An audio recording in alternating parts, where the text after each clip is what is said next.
Hello दोस्तों, आपका फिर से स्वागत है हमारे यूट्यूब चैनल पेपर सॉल्व में। तो आज हम लोग फिर से जीके के 20 महत्वपूर्ण क्वेश्चनों का एक प्रैक्टिस सेट लेकर आपके सामने आया है। तो चलिए बिना समय खराब किए हम लोग अब चलते हैं अपने पहले प्रश्न की ओर। तो हमारा पहला प्रश्न है, सत्यमेव जयते सत्यमेव जयते शब्द किस उपनिषद से लिया गया है? मुंडक उपनिषद, कठोपनिषद, बृहत उपनिषद या छंदोक उपनिषद? सर्वप्रथम फ्रेंड्स, जो उपनिषद होते हैं इसका अर्थ होता है श्रद्धा पूर्वक पास बैठना। अगर उपनिषदों की बात करते हैं तो कुल 108 उपनिषद हैं, लेकिन सत्यमेव जयते शब्द का अगर उल्लेख मिलता है तो वो मुंडक उपनिषद में मिलता है। वहीं कठोपनिषद की बात करते हैं तो कठोपनिषद में नचिकेता और यम के संवाद का वर्णन किया गया है। वहीं बृहद उपनिषद की बात करते हैं तो यहाँ याज्ञवल्ली और मैत्रेयी उपनिषदों का वर्णन किया गया है। तो चलिए चलते हैं अगले प्रश्न की ओर। हमारा दूसरा प्रश्न है, किस बौद्ध ग्रंथ में 16 महाजनपदों का वर्णन मिलता है? प्राचीन काल में जैसे आज राज्य बटे हुए वैसे प्राचीन काल में 16 महाजनपद यानी 16 राज्य बटे हुए थे। तो जो 16 महाजनपदों का वर्णन मिलता है वो अर्थशास्त्र, इंडिका, अंगुत्तर निकाय या विनय पिटक। तो इसका जो सही आंसर होगा वो होगा अंगुत्तर निकाय में मिलता है।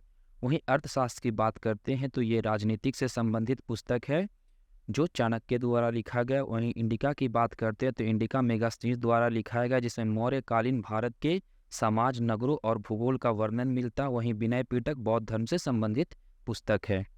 हमारा तीसरा प्रश्न, 100 के नोट के पीछे किसका चित्र अंकित होता है? कोणार्क का सूर्य मंदिर, सांची का स्तूप, रानी की बाव और एलोरा की गुफाएं। तो इसका जो सही आंसर होगा वो होगा रानी की बाव। जो रानी की बाव है दोस्तों वो जल संग्रह करने के लिए बनाया गया था और ये गुजरात में है। वहीं सांची की स्तूप की बात करते हैं तो ये 200 रुपये के नोट पर है जो मध्य प्रदेश में है स्मारक। वहीं एलोरा की बात करते हैं तो एलोरा की गुफाएं यानी महाराष्ट्र में है फ्रेंड्स, और ये 20 रुपये के नोट के पीछे है। वहीं कोणार्क के सूर्य मंदिर की बात करते हैं तो ये 10 रुपये के नोट के पीछे है, और 500 के पीछे लाल किला फ्रेंड्स, और 2000 नोट के पीछे मंगलयान का चित्र अंकित किया गया है। तो चलिए चलते हैं अगले प्रश्न की ओर। हमारा चौथा प्रश्न है, घाघरा का युद्ध कब हुआ था? फ्रेंड्स, जो घाघरा का युद्ध है वो बाबर से संबंधित है, और बाबर अपने जीवन काल में 4 युद्ध लड़ा और उसके बाद वो मर गया। तो ऑप्शन है 1529, 1527, 1528 और 1526। तो इसका जो सही आंसर है वो है 1529 में उसने घाघरा का युद्ध लड़ा था। घाघरा का युद्ध उसने महमूद लोदी के साथ लड़ा था। वहीं 1528 की बात करते हैं तो चंदेरी का युद्ध मेदिनी राय और बाबर के बीच हुआ था। वहीं 1526 की बात करते हैं तो इब्राहिम लोदी और बाबर के बीच हुआ था, जिसमें बाबर पहली बार बारूद का उपयोग किया था, और 1526 से ही मुगल जो सत्ता थी वो भारत में स्थापित हो गई थी। वहीं 1527 की बात करते हैं तो खानवा का युद्ध तो जराना सांगा और बाबर के बीच हुआ था। हमारा 15वां प्रश्न है, भारतीय संविधान का निम्नलिखित में से कौन सा अनुच्छेद किसी भी सरकारी कार्यालय में रोजगार में भेदभाव का निषेध करता है? Article 15, article 16, article 14, article 12। तो इसका जो सही आंसर होगा वो होगा आर्टिकल 16। वहीं आर्टिकल 15 की बात करते हैं तो आर्टिकल 15 में कहा गया कि किसी भी व्यक्ति को जन्म स्थान, लिंग आदि से उसको भेदभाव नहीं किया जा सकता। आर्टिकल 14 में विधि के समक्ष समानता की बात की गई है, और आर्टिकल 12 में राज्य की परिभाषा को दिया गया है। हमारा छठा प्रश्न है, स्वतंत्रता, समानता और बंधुत्व की अवधारणा किस देश के संविधान से ली गई है? ऑस्ट्रेलिया के संविधान से, जर्मनी के संविधान से, कनाडा के संविधान से और फ्रांस से। तो इसका जो सही आंसर होगा वो फ्रांस होगा, क्योंकि फ्रांस में क्रांति भी हुई थी, वो इसी के लिए हुई थी, स्वतंत्रता, समानता और बंधुत्व के लिए हुई थी, इसलिए फ्रांस की क्रांति से शब्द लिए गए। वहीं ऑस्ट्रेलिया की बात करते तो संवर्ती सूची लिया गया, और जो प्रस्तावना की भाषा है वो ऑस्ट्रेलिया के संविधान से लिया गया। वहीं जर्मनी की बात करते तो जर्मनी से आपातकाल लिया गया है, और वहीं कनाडा की बात करते संघात्मक व्यवस्था और राज्यपाल का पद है जो कनाडा से लिया गया है। अगर आपको हमारा वीडियो अच्छा लग रहा है तो प्लीज़ चैनल को लाइक, शेयर और सब्सक्राइब करें। तो चलिए चलते हम लोग अपने 7वें प्रश्न की ओर। यहाँ लिखा है, Bharat fill in the blanks के उत्तर गोलार्ध में स्थित है। अगर हम भारत की बात करते हैं तो ये सर्कल भूमध्य रेखा हो गया, इसके ऊपर वाला कर्क रेखा और इसके नीचे वाला मकर रेखा। तो जो भारत है फ्रेंड्स वो इसके बीच में पड़ता है, यानी भूमध्य रेखा के बीच में पड़ता है। तो इसका जो सही आंसर होगा वो भूमध्य रेखा होगा, यानी भारत भूमध्य रेखा के उत्तर में स्थित है। हमारा 8वां प्रश्न है, सौरमंडल में सबसे ज़्यादा उपग्रह किसके पास हैं? तो फ्रेंड्स पहले जो इसका आंसर हुआ करता था वो बृहस्पति, लेकिन प्रेजेंट टाइम में जो सबसे ज़्यादा उपग्रह हैं वो शनि के हैं। शनि के करीब 121 ग्रह हैं। वहीं अरुण और वरुण की बात करते हैं तो अरुण को हम लोग लेटा हुआ ग्रह कहते हैं और वरुण हरे कलर का ग्रह है, क्योंकि इसमें मीथेन की अधिकता पाई जाती है, इसी कारण ये सबसे ठंडा ग्रह है। वहीं बृहस्पति की बात करते हैं तो बृहस्पति की बात करते हैं तो ये सौरमंडल का सबसे बड़ा ग्रह है। और शनि फ्रेंड्स दूसरा सबसे बड़ा ग्रह है। इसको फ्रेंड्स सजाने के लिए भी आता है, इसके दूरी के अनुसार कौन कितने नंबर पे आता है और साइज के अनुसार। और सौरमंडल में कुल 8 उपग्रह हैं, पहले 9 हुआ करते थे लेकिन प्रेजेंट टाइम में 8 उपग्रह हैं। हमारा 9वां प्रश्न, निम्नलिखित में से कौन सी एक कार्यशील पूंजी है? भवन, मशीन, धन या उपकरण? तो इसका जो सही आंसर होगा वो होगा सी यानी धन, क्योंकि धन के बिना आप किसी भी प्रकार के ना तो भवन का निर्माण कर सकते हैं, ना मशीनरी लगा सकते हैं, ना उपकरण को ही आप लगा सकते हैं। इसलिए कार्यशील पूंजी है वो धन है। हमारा 10वां प्रश्न है, अल्पकालिक सरकार प्रतिभूति पत्र को क्या कहा जाता है? शेयर, डिवेचर, म्यूचुअल फंड या ट्रेजरी बिल? तो इसका जो आंसर होगा फ्रेंड्स वो होगा ट्रेजरी बिल। ये 1 वर्ष से कम के लिए लाया जाता है। वहीं शेयर की बात करते हैं तो कंपनी मतलब अपने शेयर का कुछ हिस्सा लोगों को बेचती है ताकि उससे कुछ इनकम हो सके। म्यूचुअल फंड पैसा इन्वेस्ट करने का एक मार्केट है। हमारा 11वां प्रश्न है, ओणम भगवान विष्णु के किस अवतार से संबंधित है?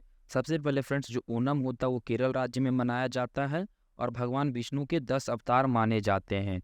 जो भगवान विष्णु के अलग अलग अवतारों से अलग अलग प्रश्न बनते हैं तो यहाँ ऑप्शन पूछा गया, ओणम भगवान विष्णु के किस अवतार से संबंधित है?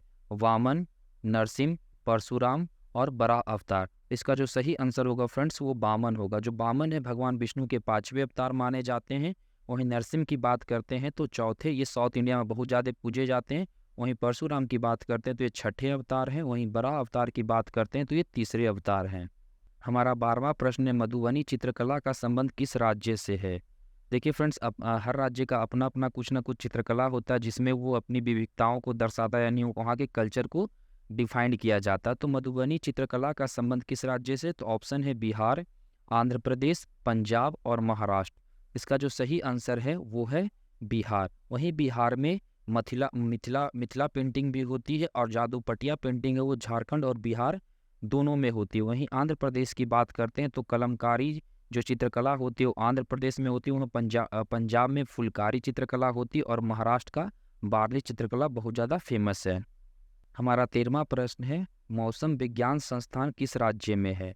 नई दिल्ली, देखिए यहाँ ये छूट गया है, नई दिल्ली, कटक, पुणे और सूरत। इसका जो सही आंसर होगा वो नई दिल्ली होगा। वहीं कटक की बात करते हैं तो कटक में चावल अनुसंधान संस्थान है। पुणे की बात करते हैं तो पुणे में मौसम वेधशाला है, मौसम विज्ञान नहीं फ्रेंड्स, मौसम वेधशाला पुणे में। वहीं सूरत की बात करते हैं तो हीरा संस्थान सूरत में है। हमारा 14वां प्रश्न है, हजार राम मंदिर किस राज्य में है? कर्नाटक, तमिलनाडु, असम, आंध्र प्रदेश? देखिए फ्रेंड्स, आज के समय में एसएससी मंदिर और स्टैटिक जीके से बहुत ज़्यादा प्रश्न पूछती है, तो हम लोग अपने हर वीडियो में एक मंदिर से संबंधित प्रश्न लाते हैं। तो इसका जो सही आंसर होगा वो होगा कर्नाटक। वहीं तमिलनाडु की बात करते हैं तो तमिलनाडु में रामनाथ स्वामी मंदिर है और रामेश्वरम मंदिर भी तमिलनाडु में है। वहीं असम की बात करते हैं तो असम में नवगिरी मंदिर, हैवगिरी मंदिर और नवग्रह मंदिर भी आसाम में है। और आंध्र प्रदेश की बात करते हैं तो रंगनाथ स्वामी मंदिर आंध्र प्रदेश में है। हमारा 15वां प्रश्न है, शांति के लिए भारत का सर्वोच्च पुरस्कार कौन सा है? अशोक चक्र, परमवीर चक्र, महावीर चक्र या वीर चक्र? फ्रेंड्स, यहाँ आपको सही से पढ़ना होगा। यहाँ पूछा शांति के समय, तो शांति के समय में भारत का जो सर्वोच्च पुरस्कार होता है वो अशोक चक्र होता है। वहीं परमवीर चक्र और महावीर चक्र की बात करते हैं तो परमवीर चक्र युद्ध के समय में सबसे बड़ा सम्मान होता है, यानी सबसे बड़ा पुरस्कार है। और दूसरे नंबर पे महावीर चक्र आता है और तीसरे नंबर पे वीर चक्र आता है। हमारा 16वां प्रश्न, शरीर की सबसे बड़ी हड्डी कौन सी होती है? फिबुला, फीमर, स्टेपिच या टिबिया? इसका सही आंसर होगा फीमर, जो जांघों में पाई, जैसे आप चित्र में देख सकते हैं ये फीमर है फ्रेंड्स। वहीं फिबुला और टिबिया की बात करते हैं फ्रेंड्स तो घुटनों के नीचे दो हड्डी होती है। ये बड़ा वाला फिबुला और छोटा वाला जिससे सटा हुआ है वो टिबिया है फ्रेंड्स। वहीं स्टेपिस की बात करते हैं तो स्टेपिस कान की हड्डी होती है जो सबसे छोटी हड्डी भी होती है। हमारा 17वां प्रश्न है फ्रेंड्स से, प्रो कबड्डी का पहला सीजन किसने जीता? जयपुर पिंक्स, दबंग दिल्ली, पटना पायरेट्स या यूपी योद्धा? फ्रेंड्स जो प्रो कबड्डी लीग की शुरुआत हुई थी वो 2014 में हुई थी, और इसके पहले सीजन के जो विजेता हैं वो जयपुर पिंक हैं। वहीं जयपुर पिंक है फ्रेंड जो 2022 के भी विजेता जयपुर पिंक्स ही है। हमारा 18वां प्रश्न, आत्मनिर्भर भारत योजना कब लागू हुआ था? 2020 में, 2019 में, 2014 में, 2015? तो आत्मनिर्भर जो भारत था फ्रेंड्स वो 2020 में लागू हुआ था। वहीं 2019 की बात करते हैं तो यहाँ जल जीवन मिशन लागू हुआ था। 2014 में मेक इन इंडिया, जिसके तहत अन्य कंपनियां भारत में आकर भारत में प्रोडक्शन चालू करेगी, और 2015 में प्रधानमंत्री मुद्रा योजना स्टार्ट हुआ था। हमारा 19वां प्रश्न, पंडित रविशंकर को कितने ग्रैमी पुरस्कार मिले हैं?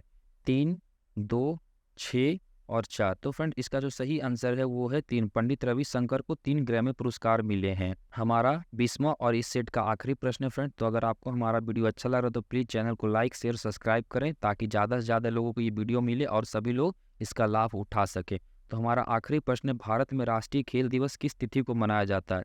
17 सितंबर को, 19 अगस्त को, 9 मई को या 5 जुलाई को? तो फ्रेंड इसका जो सही आंसर है वो 29 अगस्त होगा।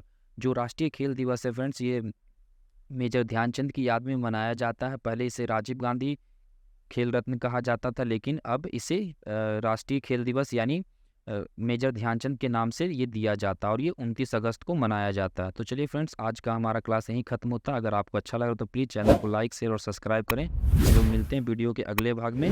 चलिए धन्यवाद, और आप लोग रिवीजन करते रहिए।